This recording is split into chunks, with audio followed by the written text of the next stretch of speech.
I started to work at ILM a long time ago. As you can see, I had a big beard and long hair in some of the slides, and I was an artist, like many of you, and I did my own artwork.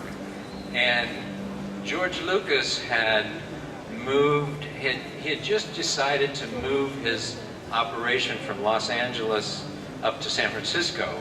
And that's where my studio, where my art studio was in San Francisco.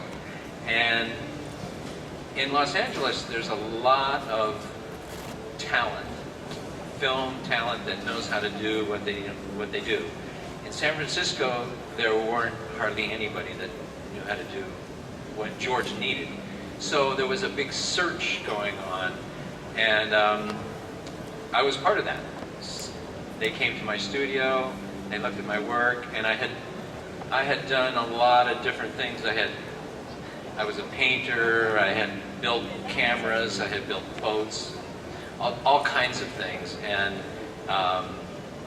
the man from ILM came, looked around and said, "Would you like a job?" And I said, "Starving artist, a job? Yeah, I'll take that."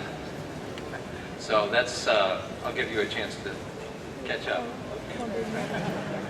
Bonjour, oui, effectivement, alors je suis venu à ILM il y a très longtemps de cela. À l'époque, effectivement, comme vous avez vu sur les diapos, j'avais des cheveux longs, barbe et tout le tralala. J'étais un jeune artiste à l'époque, un peu comme vous autres d'ailleurs, et je faisais donc mon propre travail en tant qu'artiste. C'était l'époque où George Lucas avait décidé de déménager ses opérations de Los Angeles, où il était situé, pour aller s'installer autour de San Francisco, et c'était justement là que j'avais mon atelier, c'est là que je faisais tout mon travail artistique.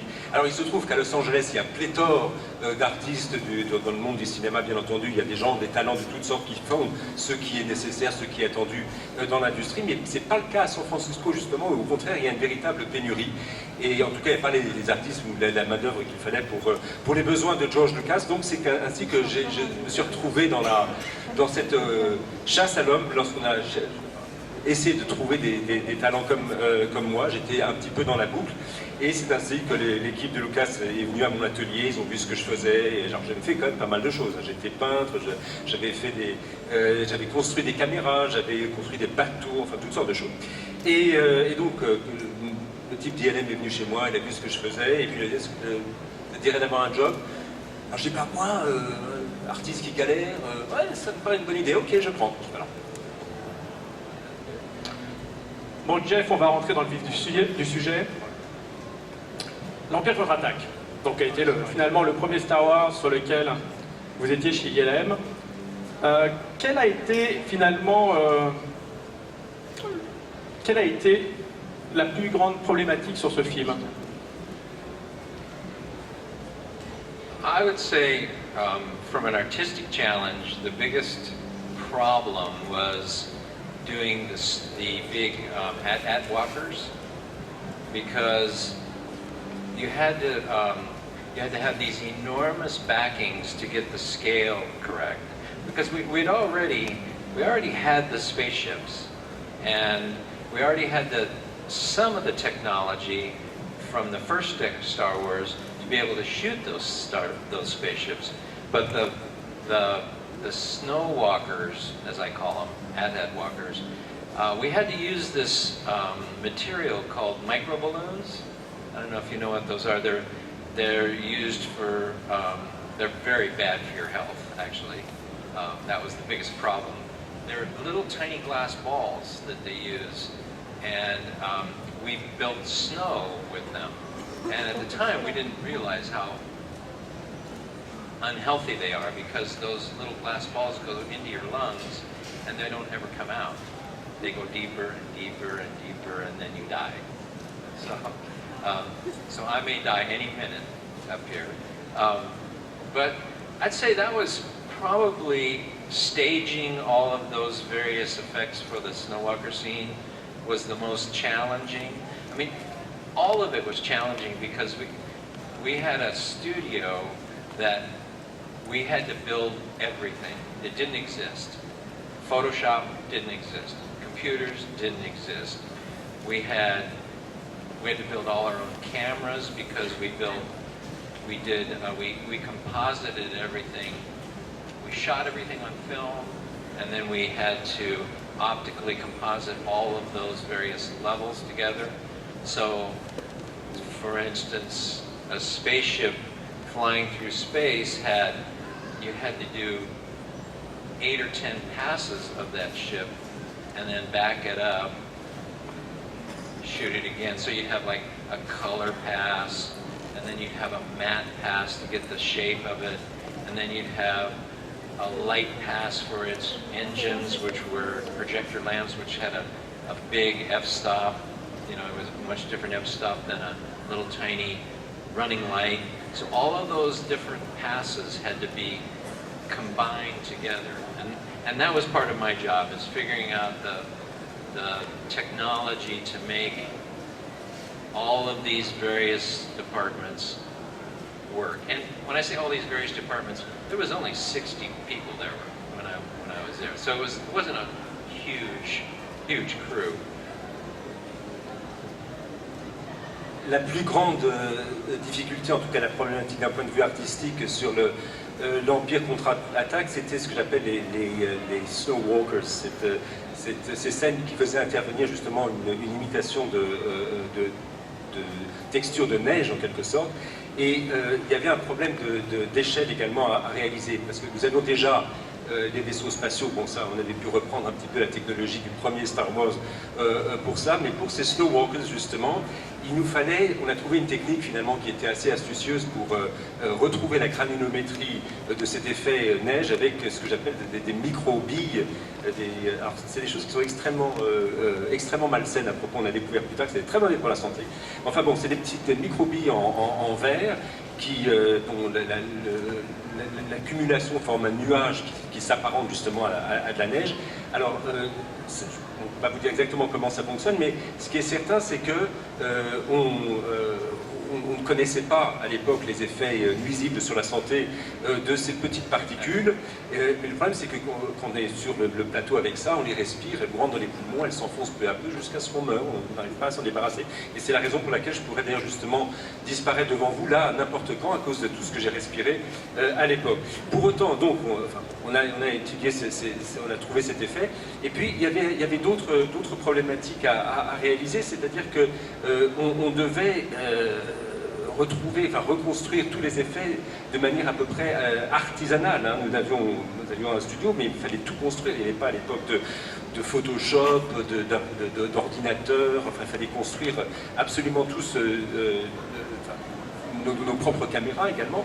Et il fallait également composer les différents passages de la même scène sur le support final. C'est-à-dire qu'on filmait une scène une fois, mais ensuite il fallait pouvoir la composer à différents niveaux pour pouvoir avoir l'image, le rendu définitif. Alors par exemple, on voit un vaisseau spatial traverser l'espace, c'est très bien, mais il fallait avoir 10 passages de cette même scène qui étaient reprises pour pouvoir superposer les différents effets recherchés. Donc il y avait un passage pour la couleur, un passage donc pour essayer de trouver une espèce de cartographie de la scène pour retrouver les effets spéciaux du moteur, un autre pour retrouver la forme du vaisseau sur le background, enfin sur le fond de l'espace. Il y avait le problème des moteurs qui devaient émettre une certaine lumière particulière. Alors on a une technologie qui s'appelait les f-stop, qui étaient des petits éclairages qu'on pouvait utiliser sur les maquettes, mais là c'était autre chose qu'il fallait employer, quelque chose de plus lumineux pour faire l'effet des lumières qui sortaient des moteurs. Enfin, tout ça c'était assez compliqué et il fallait combiner ensuite toutes ces prises, en quelque sorte, ces passages superposés de la même image pour avoir donc le rendu final définitif. Et ça c'était mon job, de combiner ces différents, le travail et coordonner le travail de différentes équipes, les différents services de différentes directions de la maison. J'ai différentes directions, il y avait 60 personnes en tout, c'était pas une très grosse équipe, mais enfin il fallait coordonner tout ça. Après l'Empire contre-attaque, je crois que George Lucas a demandé aux équipes d'ILM de se séparer en plusieurs départements, je crois 3 départements, et d'aller commencer à démarcher Hollywood pour faire les effets spéciaux. Et c'est ainsi que vous avez travaillé sur Star Trek 2, Poltergeist, E.T. Comment finalement le fait d'avoir splitté en plusieurs départements ILM a été une influence pour la suite de la société, et notamment sur le retour du Jedi?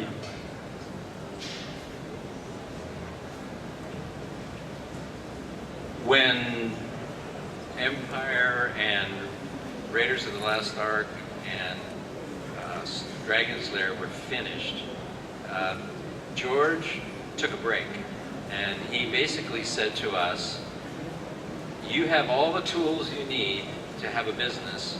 I'm going to go build my ranch.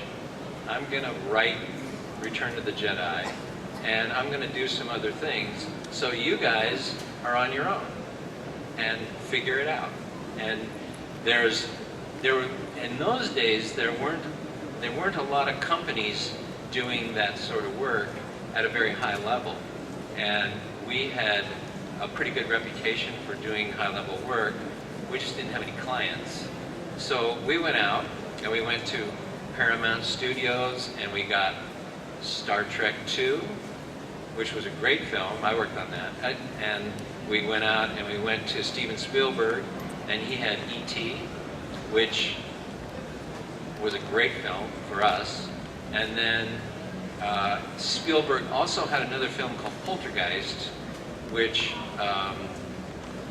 was more of a horror film, and he hired a guy named Toby Hooper to direct it, but Toby didn't really direct it. Spielberg directed it, and what happened is we had this crew of about maybe 100 people at that point, and our facility started growing because the number of shows and the number of people we had, and what happened is we decided we needed to split our crews up into different genres. So there was, we basically laid all the cards on the table and gave this stack to this person, this stack to this person, and this stack to this person. So each crew got their own script and their own show and ran it like their own. And it enabled us to have 3 companies within one that could do their own show, start to finish. And it was a precursor of us being able to do, first we did 3, and all of a sudden we were doing, 10 years later we were doing 20 shows at once. And not some were starting, some were finishing, some were in the middle, but it really helped us to kind of break up the company in a way and afford opportunities to different people that might not have gotten them, and allowed people to grow within those different shows.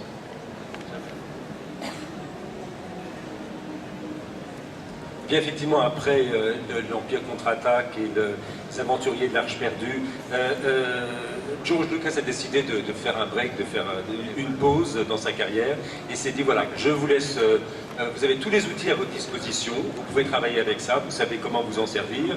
Moi, je me retire dans mon ranch, je vais construire ma ferme, pendant ce temps-là, je vais écrire le retour du Jedi, et puis vous, débrouillez-vous, hein, vous avez les outils qu'il vous faut, débrouillez-vous. Bon, effectivement, on s'est débrouillé. Alors, il faut dire que même dans l'industrie, il n'y avait pas beaucoup de sociétés comme la nôtre qui étaient capables de rendre ces effets spéciaux à un très haut niveau de qualité. On avait une excellente réputation, c'est certain, mais le problème, c'est qu'on n'avait pas beaucoup de clients. Alors, effectivement, il a fallu démarcher un petit peu.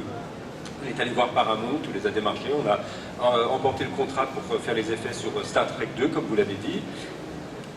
Ensuite, on est allé voir Spielberg, qui avait 2 projets. Il y a E.T., pour nous, ça a été un très très bon film, enfin ça a été un excellent, un très très bon projet. Il a également travaillé sur Poltergeist. Alors Poltergeist, c'est un film d'horreur un petit peu.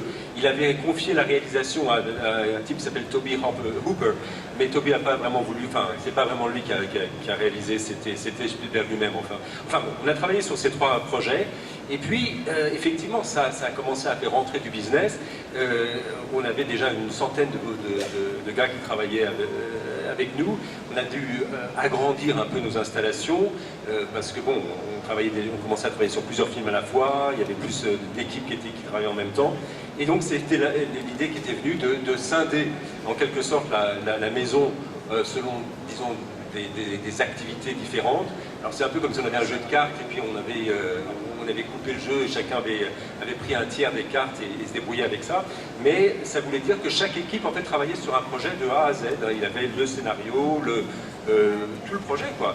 Ils se l'appropriaient sans passer par les autres.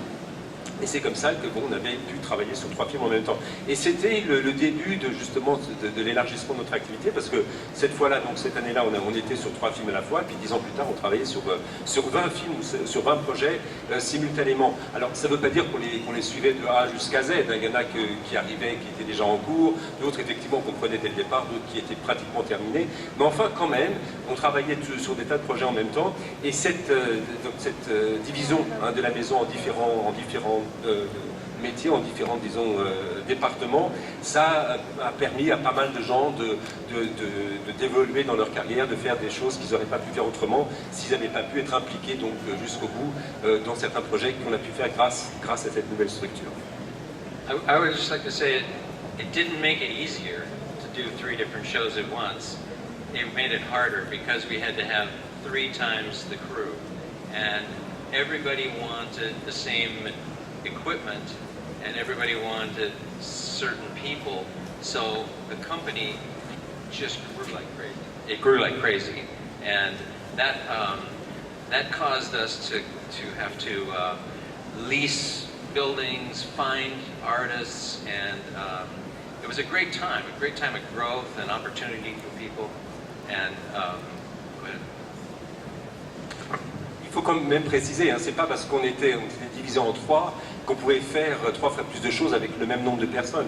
Il a fallu, on ne pouvait pas se subdiviser comme ça, parce que tout le monde voulait bien sûr travailler sur le même matériel, avec le même matos, avec les mêmes talents. Enfin bon, finalement on était un peu obligé d'aller chercher d'autres talents, d'autres matériels pour pouvoir accepter de travailler sur ces 3 projets en même temps. Donc c'était pas plus facile, le fait de se diviser, ça nous a dans un premier temps rendu la tâche plus difficile, mais en même temps c'était génial, parce que grâce à ça, avec l'arrivée de nouveaux projets, on connaissait une croissance absolument fabuleuse. Il fallait aller louer de nouveaux bâtiments, de nouvelles installations, trouver de nouveaux artistes. Enfin, c'était vraiment une période passionnante.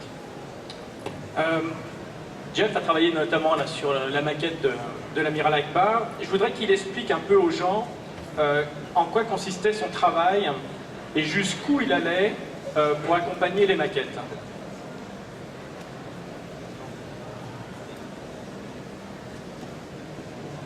The way the process worked for us is George had 2 fabulous art directors, and he would give us a sketch, and it would be not more than that, and he would say, I kind of like it to look like this, and so we would make a small maquette, and he would look at it. It'd be about that big, and he'd go. He had a stamp, and he'd stamp OK. And so then or NG, no good. And so then once you had George's stamp of OK, he didn't come back. He'd come back. We have to design the whole armature that would hold it up, all the electronics, a way to shoot it, the paint job. He sort of let us on our own. He'd come back every once in a while and he'd go, oh, that looks pretty good, you know, okay. Or, nah, I don't like that. But he wasn't very, it wasn't very involved in the detail. He just let us make those decisions because he was writing and he was more involved with the story, and he figured we would do a better job at what we were doing and let him do his job.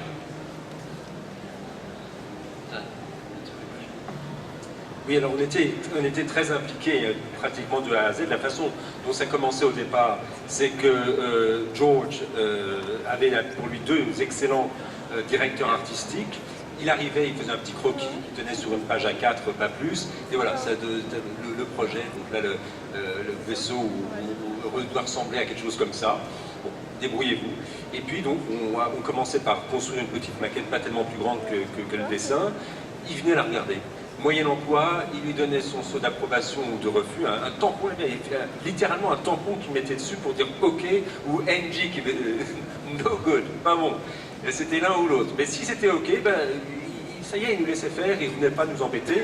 Et c'était à nous, enfin à mon équipe, de tout faire de A à Z. Alors là, pour le coup, de A à Z, c'est-à-dire l'armature pour tenir la maquette, tous les aspects électroniques, comment on allait pouvoir filmer l'objet, les couleurs, la peinture, enfin tout. Et puis, de temps en temps, il venait nous voir, ouais, c'est pas mal, ou bien, ouais, non, on peut changer ça, mais enfin, il participe lui-même, George se détachait un peu de ça, il nous le confiait essentiellement, donc c'était vraiment entre nos mains. C'est nous qui nous laissait prendre ces décisions, parce que lui, son job, hein, il se concentrait surtout sur l'écriture, le scénario, les histoires, et il s'était dit que bon, bah, si à chacun son métier, lui, il était mieux à faire l'écriture et nous, la réalisation technique de ses idées.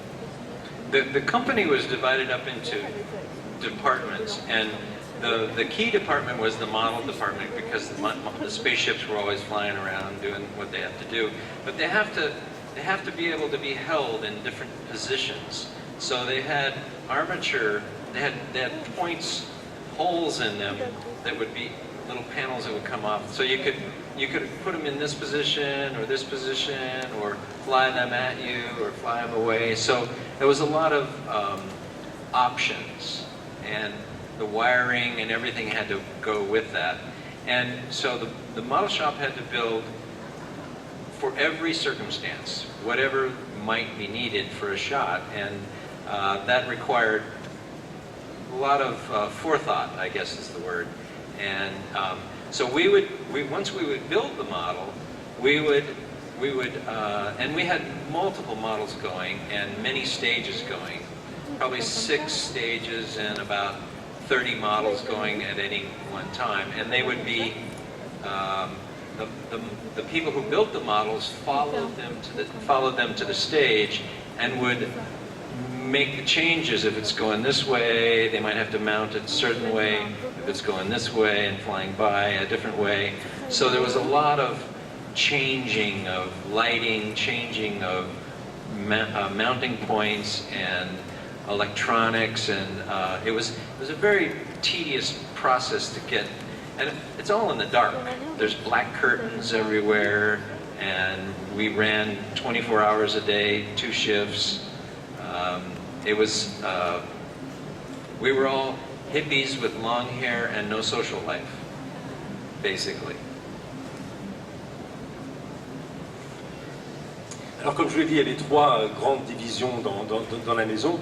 La principale s'occupait effectivement de ces maquettes, et il y en avait un paquet, parce qu'on a toujours, on voit le film, au résultat on voit des vaisseaux spatiaux qui traversent l'espace, mais enfin bon, il faut encore les filmer, il faut encore pouvoir les tenir, les mettre en place sous les angles que l'on veut, et ça c'est pas facile. Donc j'ai parlé de l'armature qu'il fallait construire. Il y avait également des petits points de contact, des petits points par lesquels on pouvait littéralement tenir la maquette dans une certaine position, des petits trous minuscules qu'il fallait mettre à différents endroits stratégiques, parce que selon qu'on veuille que le vaisseau aille vers la caméra ou s'en éloigne ou de gauche, enfin bon, il y avait toutes sortes d'options possibles et imaginables auxquelles il fallait penser. Donc ça supposait également à l'intérieur un travail de câblage assez intense, et il fallait, c'est un travail, disons, de prévoyance, prévoir tous les cas de figure possibles.